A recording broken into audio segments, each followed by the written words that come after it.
दत्तात्रेय, गोरखनाथ, नृसिंह, सरस्वती या सगळ्यांना अवधूत म्हणतात. पण अवधूत म्हणजे नक्की काय हो?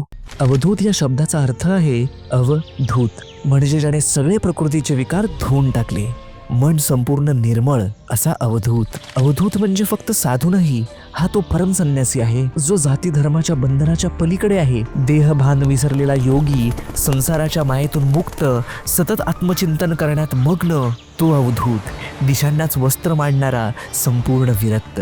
भगवान दत्तात्रेयांनी अवधूत गीता या पवित्र ग्रंथाची रचना केली. हा अद्वैत तत्वज्ञानाचा महान ग्रंथ आहे. दत्तगुरूंनी 24 गुरु केले. निसर्गातल्या प्रत्येक गोष्टीतून त्यांनी ज्ञान घेतलं. हाच खरा अवधूत भाव. अवधूत म्हणजे आकाशासारखा विरक्त आणि बंधनातीत असतो, ज्याला जगाच्या मोहमायांची पर्वा नसते. थोडक्यात अवधूत म्हणजे एक अशी उच्च आध्यात्मिक अवस्था जिथे मनुष्य सर्व भौतिक जगाच्या बंधनाच्या पलीकडे जाऊन आत्मतत्वाशी एकरूप होतो. म्हणूनच आपण म्हणतो अवधूत चिंतन श्री गुरुदेव दत्त.